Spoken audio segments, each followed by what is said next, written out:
Hello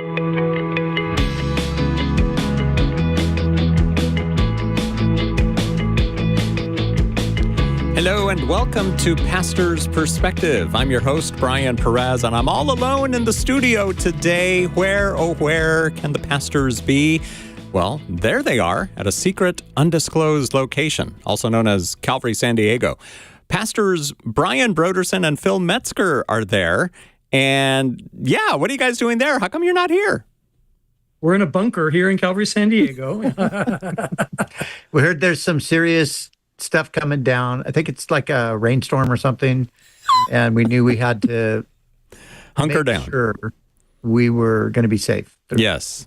Yeah. Well, I hope you guys are safe there. And if that is true, then I'll make my way down to Calvary San Diego, too, to be safe with you guys. It looks like you have plenty of room there. What room are you guys in? So we're in the same room, Brian, where I always am, but we're facing the other direction. So this is the green room for the church. And I'm just we're just facing the other direction. So got it. Okay. The odds are someone will open that door and give a deer in the headlights look at some point. Like, oh my gosh. We'll be like that that one video of the dad, who's doing the kid the business meeting with a kid coming in the background. Yeah, well, a few kids. Like BBC News? Yeah, it's like BBC News, and his kid came in. Yeah. Oh yes, I think I saw that. All right. So yeah, but so is it raining up there still, or are you guys in the clear yet, or what's going on? Right this second. Some overcast, but no rain. Yeah, right this second here at the K-Wave building on the campus of Calvary Chapel, Costa Mesa, there is no rain. It's very cloudy, but white puffy cloud. So you could say it's partly sunny and just a beautiful day here. Good. Yeah, it rained a little bit this morning, but we're okay right now. So we're going to get through this. All right. 888-564-6173 is the number to call if you'd like to ask Brian or Phil a question. And you can also send in your questions online. We've got the Pastor's Perspective Facebook Messenger or the Pastor's Perspective Instagram. You can DM us there. You can go to kwave.com and look for the Pastor's Perspective page and get your question to us that way. If you're watching us on Facebook, YouTube, or Instagram right now, you can scan the QR code and that will take you right to that Pastor's Perspective page, which is what Regina from Garden Grove did. She writes, "Hi, pastors and Brian Perez." Hi, Regina. Thank you for the show. I have two questions. Please, I want to learn and study about the end times in the Bible, the rapture, the tribulation, the second coming, judgment day, etc. So where should I begin? Second question, if you guys have read the Left Behind series by Tim LaHaye and Jerry Jenkins, in your opinion, how accurate is it to the possibility of what the last days will be like according to the Bible? Brian, what say you? Yeah, Brian, I see you. Okay. You're always reading books, so I'm sure you would. You've read those. You know what? I never read the Left Behind series. I read them all. Okay, great. I'll talk about that. Okay, you talk about the first part. Teamwork makes the dream work here. Teamwork. Teamwork. Love it. Okay, where to get started with, studying the end times?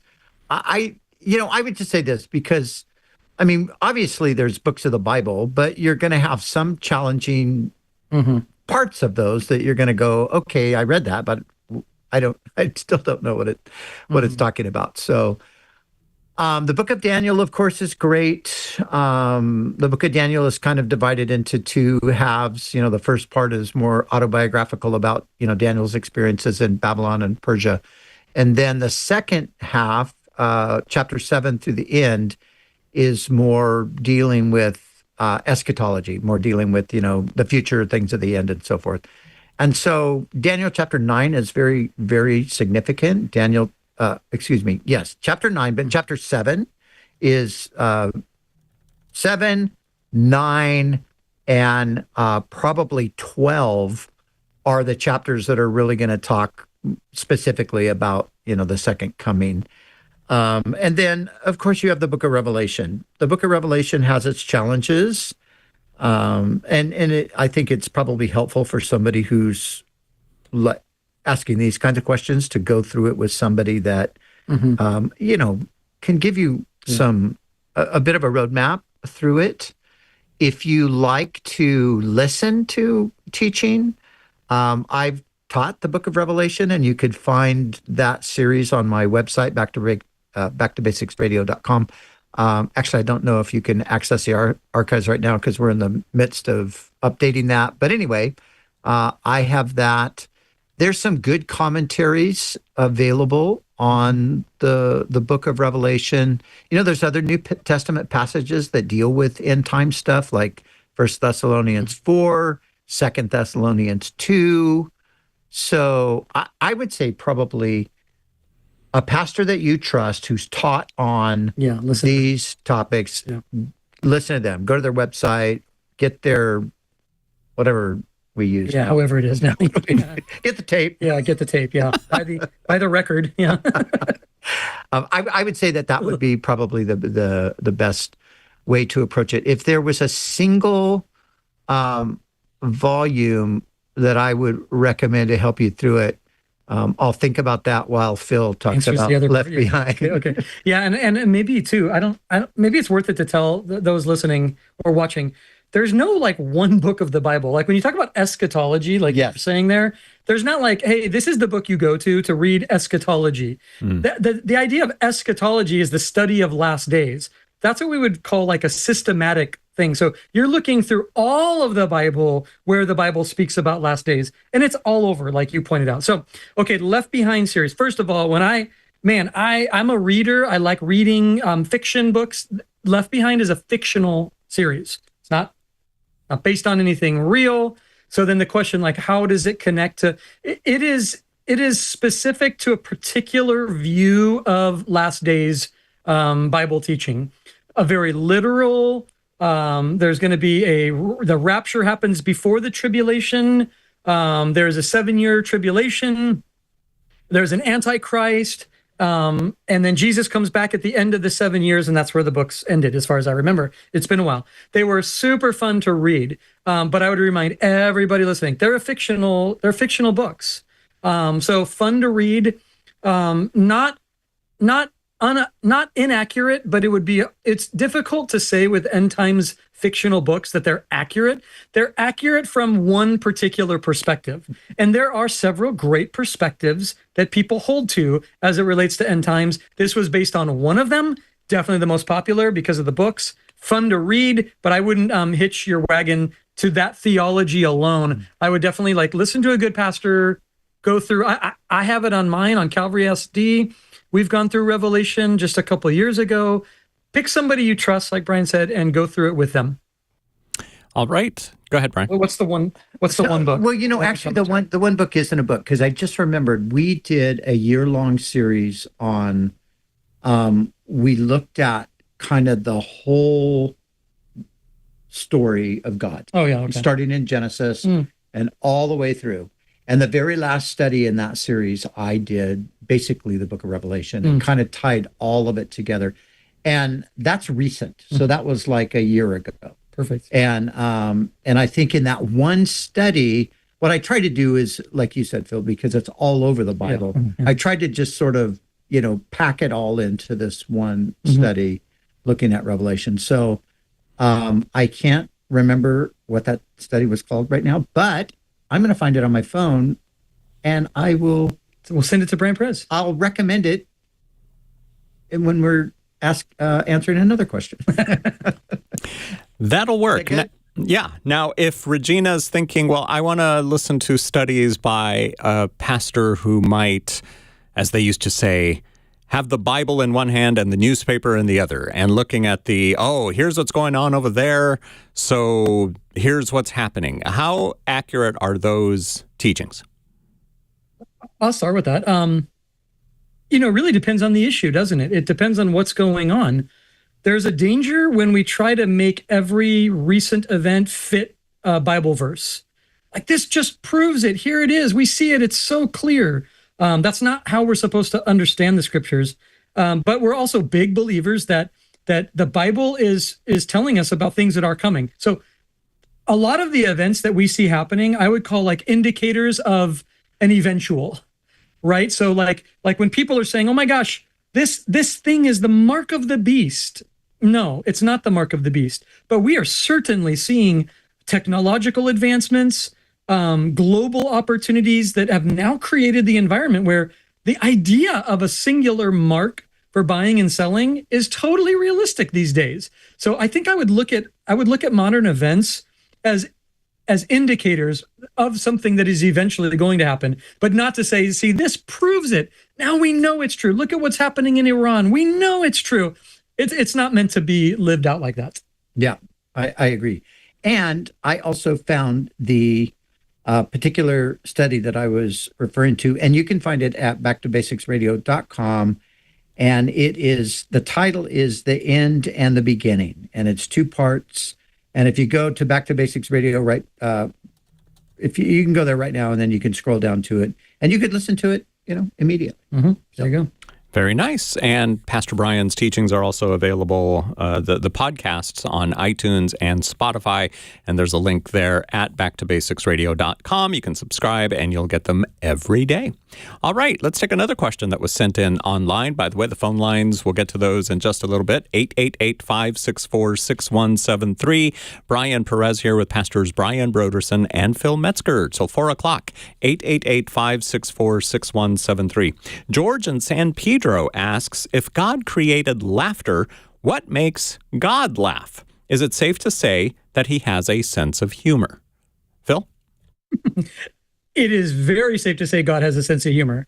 If we have a sense of humor, it's because it came from, God has a sense of humor. So the question, what would make God laugh? I think probably, in a pure and holy way, some of the same things that make us laugh. The things that bring us joy, I'm sure you think what brings us joy? Well, we're down here at a conference at our church, and one of my grandsons, is in the preschool here, and he came running through to come and say hi, and it just makes me laugh and happy. God takes a lot of delight, and the Bible tells us this over and over. He takes so much delight in his people. He loves his people. Look at the animals that God's created. Some of them are the weirdest things ever. Yeah. And if that doesn't tell me that God has a sense of humor, it's like, why did you make that? It's so cool and weird, and I love it, So I think definitely God has a sense of humor. Yeah, and people have wondered, like with Jesus, where did that ever come out? Did Jesus ever laugh? Some people would assure you Jesus never laughed. he was about as depressed as they are. Yeah, stoic. And but when Jesus said, for example, when he's teaching on judging, and he says not to judge, and then he says, how can you try to get the speck out of your brother's eye and not consider the plank in your own eye? So how are you trying to get a little bit of sawdust out of your brother's eye, and you actually have like a 4x6 in your own eye? I think everybody started snickering in the crowd, if not double. Yeah, they weren't like, oh, wow, so deep. They're like, that's hilarious. So I think you see that come out there. But there is a place in Scripture where it actually says God laughs, and it's Psalm 2, but it's not because it's funny. It's because it's absurd that the nations think they can overthrow God. Mm-hmm. He that sits in heaven will laugh. I think too, Jesus, in his life, just thinking about what you were saying there, the fact that little children were brought to him, that really, the idea of Jesus as stoic and introverted and kind of serious just doesn't fit the idea of a person that kids loved. Yeah. It seems like he was a person full of joy, full of joy. Yeah. If Jesus is, which we believe he's the perfect human. Exactly. Right? Yep. So he's the fullness of what a human is. Yep. Of course he's got. I had a great sense of humor. Yeah. All right. Thank you, George, for sending in your question on the Pastor's Perspective page at kwave.com. Here's another one. It's from Ruben, possibly in Indonesia. I'm not for sure about that, but he's listening on the K-Wave app, and he writes, please address again the charge made by pro-gay theologians and teachers that in passages dealing with homosexuality, the Bible has been mistranslated. Brian, we'll start with you on that one. Well, gosh, I don't know if that's such an argument that they try to make anymore, because I think most would say, probably the most recent example of that would be people talking about the term homosexual. Right. Because there's a couple of versions that do include the word homosexual, and then they want to bring up how homosexual didn't even come into use until the 1940s or whatever the dates were. And so therefore, this is a mistranslation because, there's no word in the original text for homosexual. The word in the original text that you find, say, in 2 Corinthians chapter 6, where Paul's talking about those who will not inherit the kingdom of God, he literally says men who have sex with men. Okay, well, that's literally what it says. Mm-hmm. So it's not, homosexual is a modern, it's like a modern interpretation of what Paul actually said. So this is where I appreciate, like, say, the NIV or, the CSB, the old version, like the King James wasn't helpful to our generation because it used a term like abuser of themselves with mankind. Yeah, it's like, what does that mean? Is that? No, the actual word means men having sex with men. So today the argument isn't so much, other than that, maybe that part of it right there, but the argument today is that, well, what they were talking about was something different than what we have today. So today we have gay marriage. Today we have, love and commitment. Back then, a lot of it was pederasty, which is the, kind of sex with young boys. And a lot of it was forced. And it wasn't like mutual love and commitment and things like that. But that just simply isn't the case. And so it's just, a lot of times people... Would it be inclusive of that, though?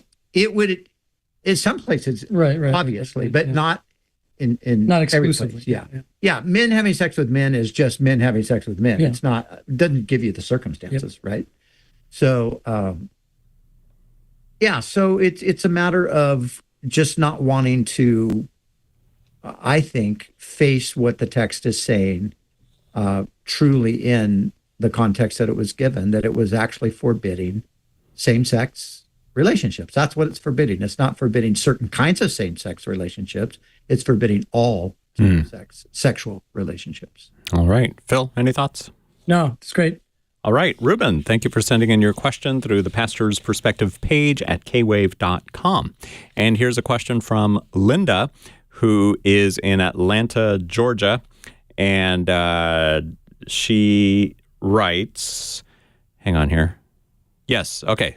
Sorry about that. Here's Linda's question. I asked a friend who goes to, let's call it, a church with political leanings, if my Democrat neighbors would feel comfortable at his church, at this pastor's church. And my neighbor said, yes, because the truth shall set you free.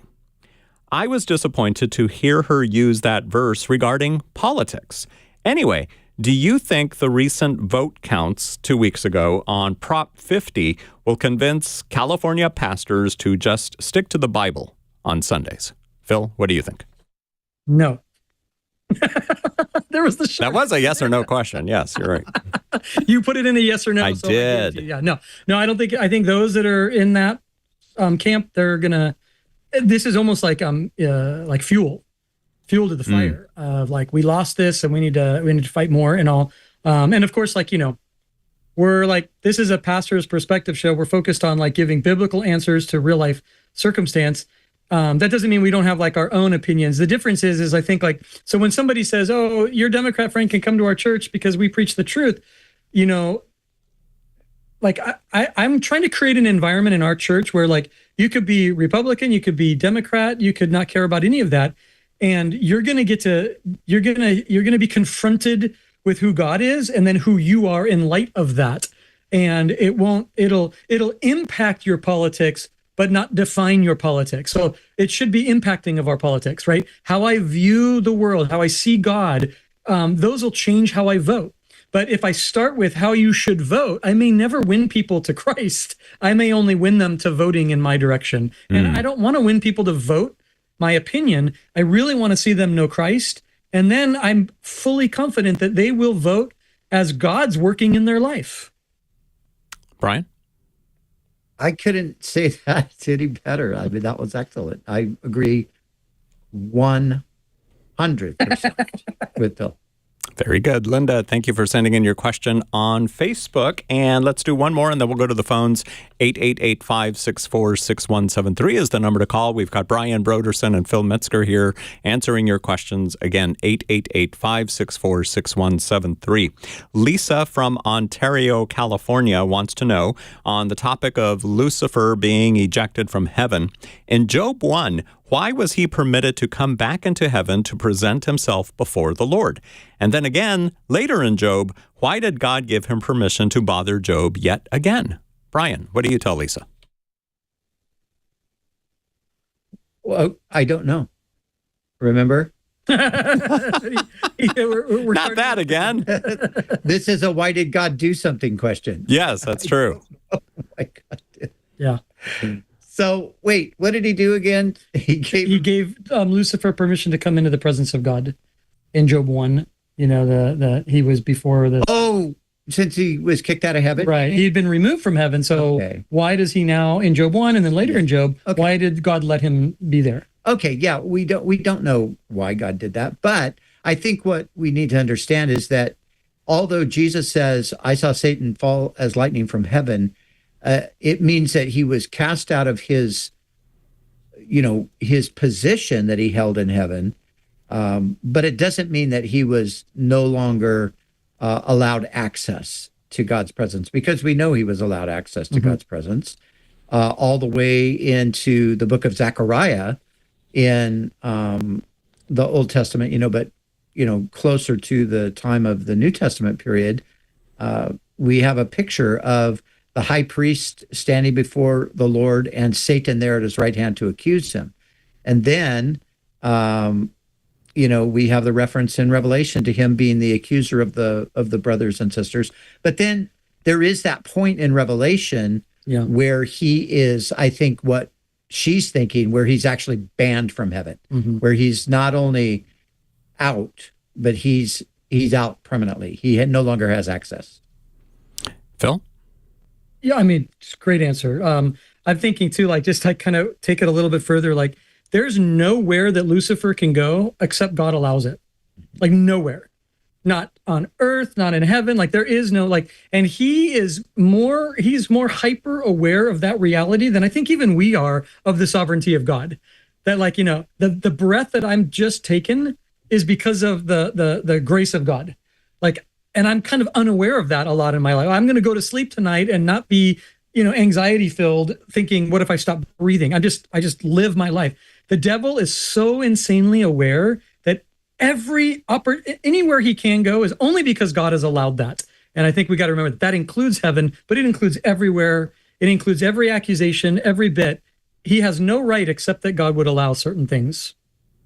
Lisa, thanks for sending in your question about Job from, or the book of Job, I should say, from through the Pastor's Perspective page at kwave.com, which you can easily get to when you scan the QR code on Facebook, YouTube, or Instagram, if that's how you're watching right now.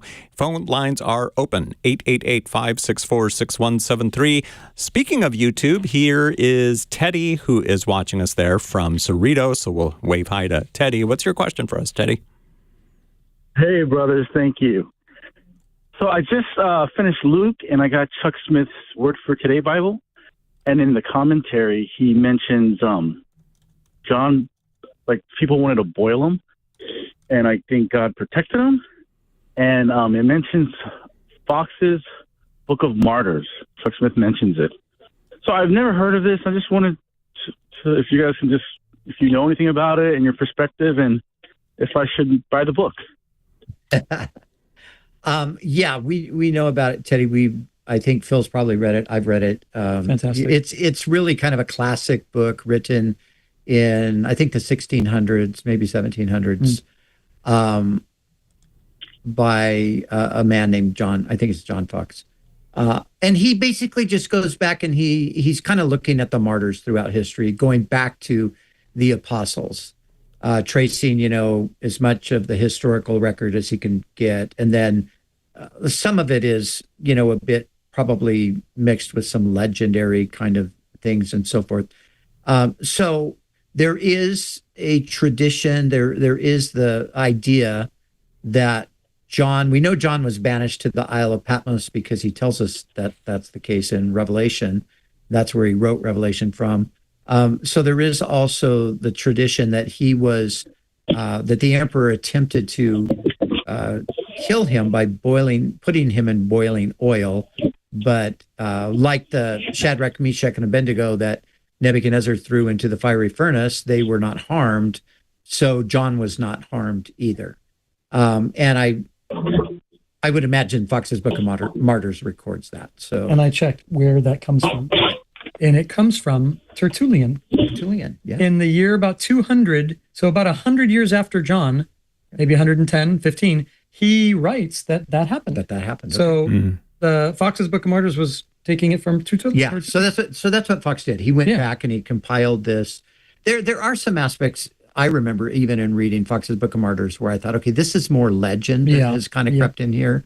But and this could be too, right? It could be, yeah. But when you're 200 years away, everybody's like, this guy said it and he was 200 years. 200 years is a long time. That's a long time. And in those days, there tended to be kind of legendary stuff that easily got mixed in. So, but all that to say, Teddy, Fox's Book of Martyrs is great. It's kind of a classic, kind of a Christian classic that, there's probably better stuff today on martyrs than Fox's book, but it's a good overview. It's like the starting point. Yeah, the starting point. And it'll take you up through pretty much the Reformation period because Fox wrote a little while after that. So there's a lot of history from, say the 1700s to today that's obviously not going to be included. Can you think of any books that have been written recently that maybe cover that last 200 to 300 years that aren't in Fox's Book of Martyrs? You're talking on martyrs, not specifically, but a book called From Jerusalem to Irian Jaya is a book about missions from the beginning, Jerusalem, and then Irian Jaya is Indonesia. And so it's kind of looking at the history of missions, which is honestly full of martyrdom.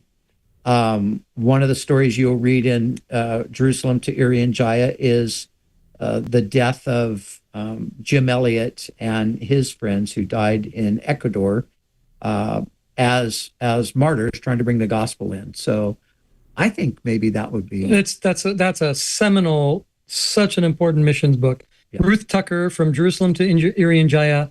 I'm looking up on my shelves. F.F. Bruce has a book called The Flame. Yes, and which is great. It's a great book as well, and those are fantastic. Just specific to the Jim Elliot story is a book called Through Gates of Splendor, and that's the story that his wife wrote, Elizabeth Elliot, about their kind of love story and then his martyrdom, and it's fantastic. The other one I would read connected to that is Missionary to the Headhunters. Yes. By Frank Drown. Oh my gosh. Who was also connected to that same story, but it was amazing. Yes. I'm literally just looking at my shelf here, and I'm just going to keep going with no. I was going to say, do you have a martyr shelf? What is that shelf? Yeah, it's behind us for today. I just looked up. There are some new ones in like 2023 that have come out. I'm not going to mention them because I don't know anything about them. So, this is I think they say this is like one of the bloodiest centuries for Christians, we've ever had. And I mean, at least since the first, maybe 5 centuries. So I think there's going to be some insane stories coming out. I know if it's okay to just mention right now, I know a lot of people who are watching news are hearing a lot about Nigeria these days. Yes. Yeah. And I know I've been getting lots of calls because of our experience and friends over there. And I'm always reminding people, like, actually 2025 hasn't been, a lot of these news articles are from a few years ago. But it has been a brutal for both Christians and, if you can imagine this, for Muslims. Yeah. Terrorist groups don't care. And so quite often Muslims have been killed just like Christians, but it's very, very dangerous to be a Christian in some parts of Nigeria. Yeah. I think heaven's going to tell us some great stories. Yep. Teddy, thank you for your phone call today on Pastor's Perspective. We've got to take a break. 888-564-6173 is the number to call if you've got a question for us today on Pastor's Perspective.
Hey, we're back on Pastor's Perspective, 888-564-6173. That's the number to call from now till 4 o'clock if you've got a question about the Bible, the Christian faith, just about anything that's on your mind. We've got a couple of pastors here to answer your question. They're not actually here in the studio with me. They are on location at Calvary San Diego, which is where Phil Metzger is the senior pastor. Brian Broderson's running around there somewhere, I think. He's the guy from echoesofmercy.com. I see him on camera. He's walking back. I think he got a refill of his Coca-Cola or something. I don't know. But we're ready to answer more questions at 888-564-6173. And also the questions that you send in online, like this one from Tub, who says, I have a question regarding worship music from certain worship groups and bands. Is it wrong to sing certain worship songs from certain churches that are mainstream? I was told that certain songs from these churches should not be sung at church because they are man-driven and not theological. This is a question we used to get all the time, and I thought maybe it had been resolved, but I guess not. Maybe, never, I don't know. Brian Perez, never. Yeah, I guess not, yeah. So what do you guys think about worship music sung by certain groups? And it doesn't tell us which ones, but we can imagine which ones they might be. Yeah. I personally think that this is a rather, how do I put it? I just think it's a question that's like, why are we asking this question? People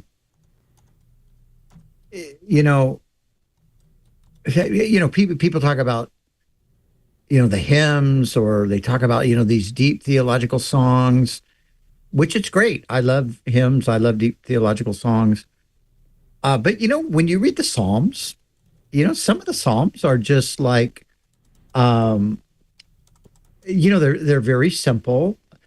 Some of the songs seem very man-centered because the man writing them is talking about all of his struggles and difficulties and perspectives sometimes. And of course, he brings it around to God. So I mean, I think there are probably songs out there that just are not very good songs, and I would just say don't sing them. Right. But if a song is a great song, and the people, the church that it came out of, or the movement that it's connected to, you don't particularly agree with, so what? The song says what it says, and as long as it's not espousing or communicating some heretical view of God, I would say, I personally think it's fine.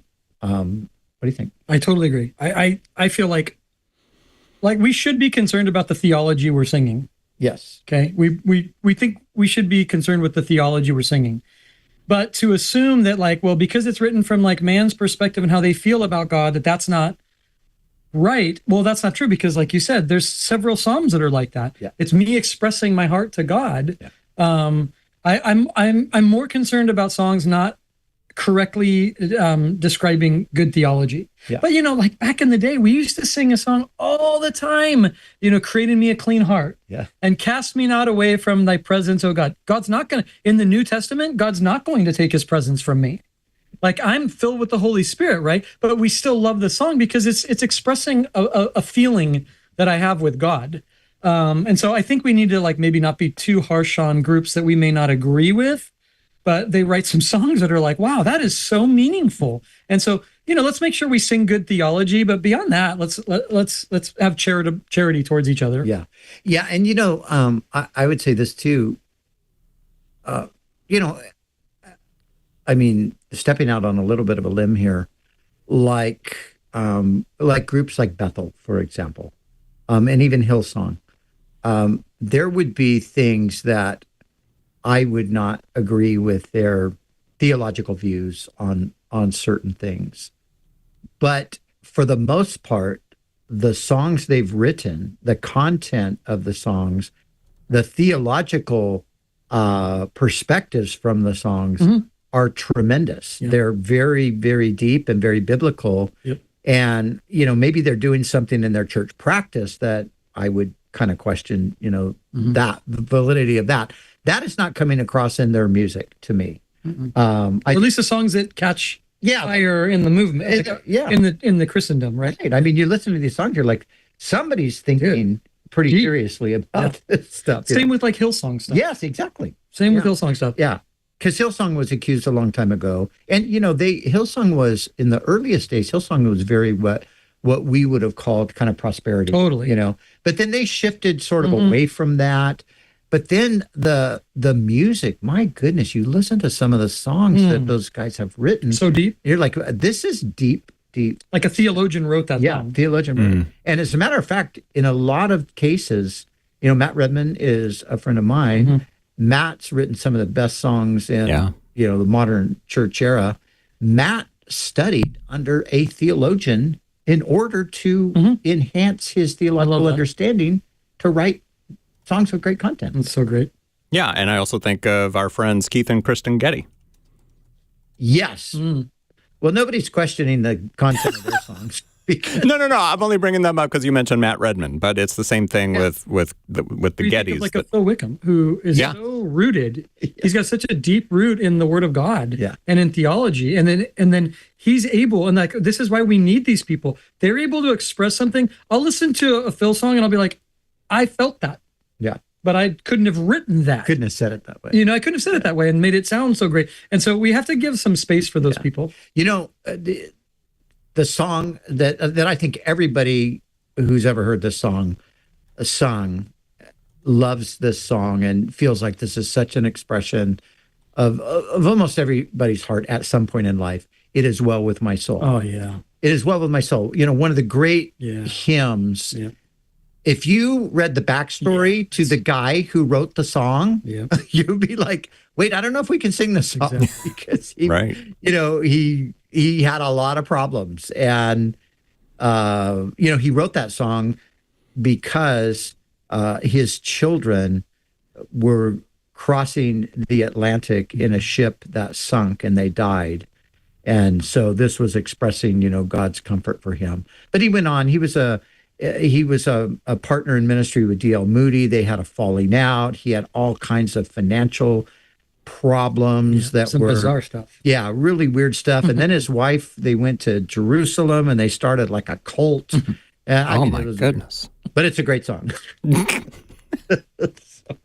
we still sing it to this day. So going back to what you said about, that some of these churches, what they preach on a Sunday morning might be a little bit off, but their songs are always spot on.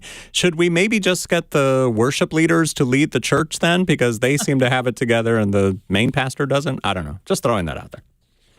Yeah, I mean, that's not my call. Yeah. Above my pay grade. Yeah. We got our own problems. We'll work on our. And that's a problem when your church, and this is true for any of our churches, right? It doesn't matter. Yeah, where one part becomes completely separated from the other part, when that's not the church. Like, we're not just worship. We're not just preaching. It's like this thing that happens together. And so when you let that become separate, that's its own problem. It's not even that the worship guy should be preaching and not the preacher. It's that, like, where's the preacher in all this? Like, they should be a part of that, But, this goes back. Remember, Phil, when you were young and I was younger, back in the Vineyard days, there were questions among Calvary Chapel pastors whether and we sing those songs, right to sing Vineyard songs. And now I think most of us would look back and say, well, how stupid was I back then? We needed that. We needed them so bad. Yes. Well, even and just historically, a lot of the songs, Luther would take a lot of songs, and he wrote a ton of songs himself, but he used tunes that were bar tunes. Yeah. He used tunes that people back then were familiar with, and he put Christian lyric to that. I mean, it sounds like that sounds so cheesy and lame and dumb, and yet, nobody's arguing when they hear a Luther hymn. They're like, oh, that's totally anointed and great. Back then, it was from a bar song, and I think so. There's got to be a lot of grace. We didn't have a lot of grace in the past. I know. We got to be more gracious about that. Yes. I have a Vineyard story. When I first started working here at K-Wave, we played, a lot of Maranatha music and Vineyard music, but the rule here in the studio was, yes, you can play a song by Vineyard, but don't mention that it's Vineyard. So it's like the song would play and we wouldn't tell people, oh yeah, that's a song by Vineyard. It's like, nope, just skip it and go on to the next song. That was like a kind of like a policy that we had, and we don't have that policy anymore. But then again, we don't play Vineyard anymore. But yeah. Thankfully, we don't have that policy anymore. I spent so much of my childhood at Anaheim Vineyard recording. We used their studio back in the day for Salty and Colby, before we had Whitefields. Yeah. And front row seat to some of that. Yeah, so don't listen to any Salty stuff. Yeah, exactly. It was recorded at Vineyard. Tub, thank you for sending in your question through the Pastor's Perspective Facebook page using Messenger. Now we're going to go to the phones here. Wait, Brian, go ahead, Brian. Yes. Let me just say, I just forgot about just the fact that I am sitting next to a legend, a childhood star. We don't talk about that much. I know. I forget. For very good reason. Sometimes I forget who Phil actually is, and it's like, wow. So can you tell us who Phil really is, or who? Yeah, tell us the story really quick. Well, we were, in fact, we watched last night with Debbie Kerner-Rodino on there. We were watching the story of Love Song, the documentary. So anyways, when I was a kid, there was a show, or there was a theater production, albums and music that was coming out, Salty, the Singing Songbook, and Ernie and Debbie Rotino. And Debbie Kerner-Rodino was one of the very first kind of Maranatha artists. I think they did Praise One. I think her and Ernie did Praise One. At any rate, they were having auditions for kids to be a part of the show, and I auditioned back then and was a part of that. So I was singing for, these Salty and Colby and all these shows since I was about 8 or 9 years old. So, yeah. So were you Salty? Famous. Was that you? What'd you say? Was that you, Salty? Were you Salty?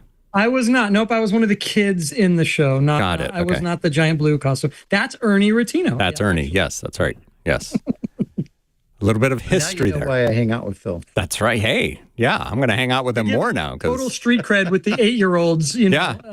You can walk up right to the front of the line at the coffee shop. Just say, do you know who I am? Yeah.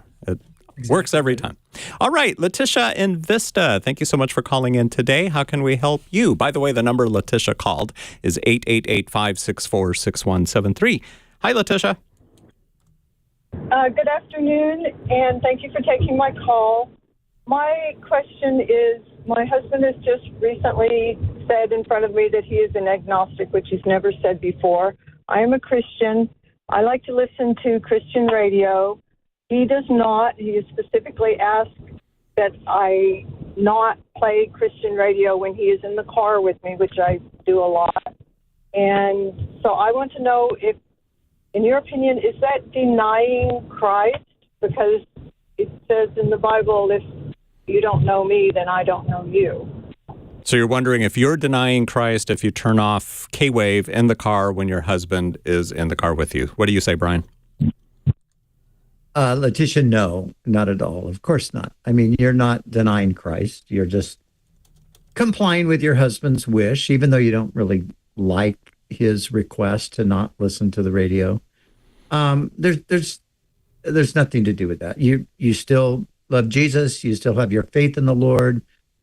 He's not telling you, if you're going to be my wife, you can't believe in Jesus. You're not saying, okay, I don't believe in Jesus. So no, not at all.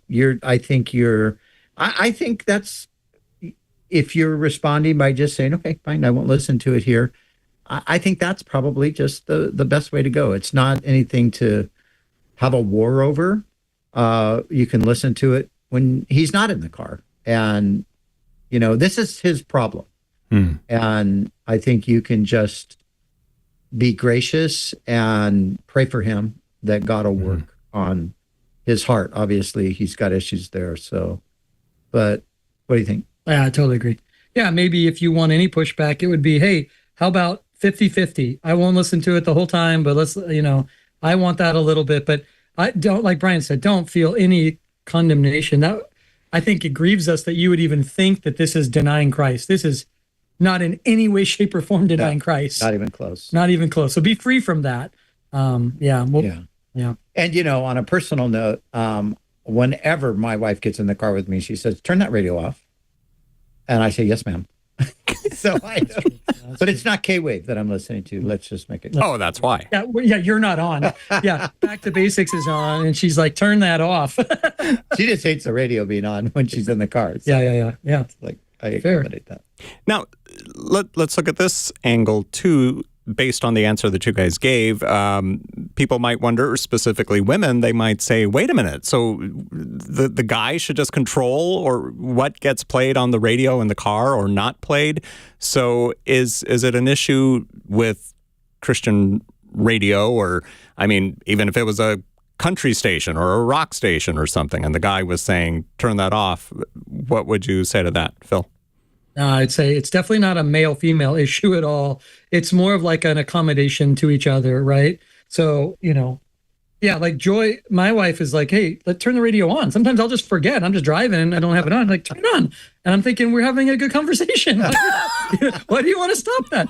But she's not. It's like she just likes to have music on. We got to, dude, like relationships are about like just like accommodating each other's preferences. And I wouldn't necessarily like, obviously, if you're married to a person who's agnostic or not Christian, and they're making it about like faith, that becomes a little bit touchy. But otherwise, I would just say this is about like, I want to serve. We're in a marriage to serve each other, right? And so something as simple as that, I would never want to lose sleep over or fight over. Those are not worth it. Those are easy accommodations. And I don't think I should always win, and I don't think she should always win. It's not about winning. It's just about serving each other. All right. Thank you, Letitia, for calling in to Pastor's Perspective at 888-564-6173. And now here's Chuck in Alpine, who's listening on the K-Wave app. Hello, Chuck. Thanks for downloading the K-Wave app, and thanks for calling 888-564-6173. Well, thank you. As we get into the Christmas season, we'll say, a lot of people will put Xmas, and I'm not sure if I had heard a story that the actual X and had something to do with the birth of Christ or a story in the Bible. Am I just daydreaming, or is there something related to that where most people think they're crossing out Christ, but there really is a story to it? Yeah. Yeah, there is. The X is the Greek chi, and the chi is the CH in Christ. So X becomes short for Christ. That's the simplest way to put it. Now, I think there are people who, there's probably a bunch of people never think about it. There might be a few people that actually think, I'm going to X Jesus out of this. Yeah, thing. right. But I think they're the minority. Yeah. And I think the majority of people don't know that the X stands for the chi, the Greek chi. But that is actually where it originated. So all these campaigns we've had over the years of keep Christ in Christmas. How dare you put Xmas? It's almost like, well, they are. They just don't even know. You could say he is still in it. Yeah. But I mean, a lot of that Xmas stuff, modern, is trying to get Christ out of it. But it's not like we those aren't fights that we Christians should be having. Those should not be, or like if somebody said, I'm already getting ahead because we're going to get these for the next 5 weeks. Happy holidays, and I've got to say Merry Christmas. I always add the you filthy animal. What was that? Home Alone. Merry Christmas, you filthy animal. I think there's this like battle that we think we need to have to prove our Christian faith that like we may not be winning in ways we think we are. We might actually be losing. And so, and that'll be coming up. But Xmas is not a atheistic or agnostic thing at all. Not originally. And, if you think about it, it could be a great conversation piece. You could just say, hey, did you know? And what it means. Yeah. Did you know that the X stands for Christ? And that's true. Like, just because we just got done with it, I spend so much time, I know we both do. Halloween, I take so much time to say, did you know what Halloween originally was? Like, let's talk about that. Oh my gosh, nobody knows that. Mm-hmm. They all think it's Hell's Bells and all that kind of stuff when there's like a whole Christian story behind that. So it's good to educate people in those ways. For sure. And when you do tell people about the X and Christmas or the true meaning of Halloween, you can tell them you heard about it on K-Wave. And then that kind of gives a plug for the radio station. I like that. There you go. All right, Chuck, does this answer your question? Yes. And can I say one more thing? Mm-hmm. Speaking of Christmas, this is really to Brian, of his father-in-law, Chuck, went to Fallbrook for when he was having chemo, and he showed up that night, and his cheeks looked exactly like Santa Claus because the chemo had turned him bright red and everything. And that night, what a special night. Mm. That's special. It was a special night just to get to have Chuck there. That's sweet. Oh, yeah. That's great. And he had the best Santa Claus like laugh, Just that great deep. Yes. And that was year round, not just around Christmas time. Exactly. That's special. Yeah, he could have pulled off a good Santa Claus. Totally. Had he put on a little red cap. Yeah, beard. Yeah. All right, Joseph in Riverside, you're next here on Pastor's Perspective. Hello. Hi. I hope you guys are having a good day.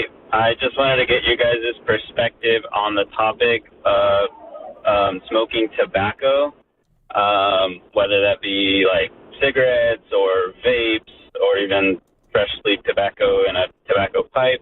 I know a lot of times we'll be graceful and not necessarily fall back on, but, have it rely on personal conviction. But I just wanted to get your guys' perspective and also see if there's anything, in the Bible more black and white about yes or no on the topic of doing that. Okay, so Joseph, are you a smoker, or are you asking on behalf of someone else, or what?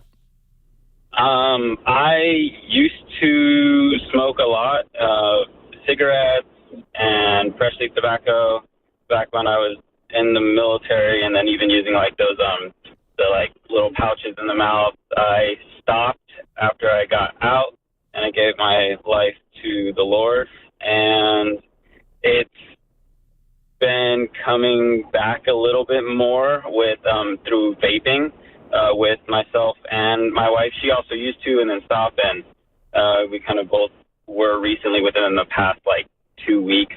So I wanted to pick you guys' brain on it. Okay, so you've started vaping in the last 2 weeks, is what you're asking. Yeah. Okay. All right. What do you guys think? Brian?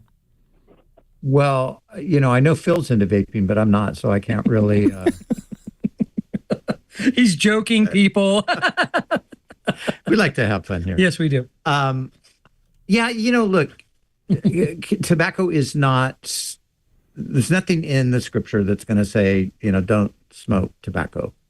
We make a distinction between tobacco and marijuana because marijuana alters your, thinking process and so forth. So we consider that a different kind of a thing. It would be like drinking alcohol and getting drunk on alcohol. Mm-hmm. And so, so those are different things. The Bible doesn't say you can't drink wine or beer or whatever. The Bible just says, do not be drunk. Yeah. So with this, the Bible doesn't really address it. I think the most obvious concern about tobacco is its proven link to cancer. And so I think if you're a person who occasionally smokes a cigar or a pipe or something like that, your risks are much lower than a person who's like, 3 packs a day or something like that. So, and I think the other thing, and we've answered this before this way, that anything that has a hold on you, like an addictive kind of a thing, just isn't really probably healthy. I know you could argue that. What about coffee? What about caffeine? Because people do have that addiction too. Okay. So, my answer to you, Phil might have a different take. My answer is that this is not sin at all. And it's something that you just kind of have to figure out between you and I guess your wife too. And you have to think about, is this a health issue for us? Are we going to, set ourselves up for something that we don't really want to experience later down the road? But again, I think if it's in moderation, you're probably not even risking that. So, Phil Metzger, I'll give you 30 seconds. I'll give you 30 seconds to answer this question. People might say, well, what about the verse that says the body is the temple of the Holy Spirit, and if you're smoking or drinking or whatever, you're going against that? Yeah, I think that's a culturally appropriating that verse to meet that. Which I know you're not doing, Brian, but that's, I think people are doing that. They're taking current things. That verse has a lot more, we want to take care of the body God's given us for his glory. But, Paul didn't get to take care of his body. It was beaten by people, it was abused, and it was later, martyred. So, I think we can take that maybe too far in that direction. Yeah.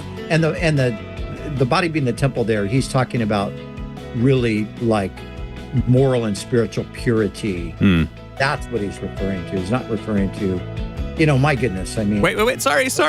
We're out of time. Forgive me, guys. We'll talk to you tomorrow. Sean McDowell will be on the program tomorrow. Talk to you then on Pastor's Perspective.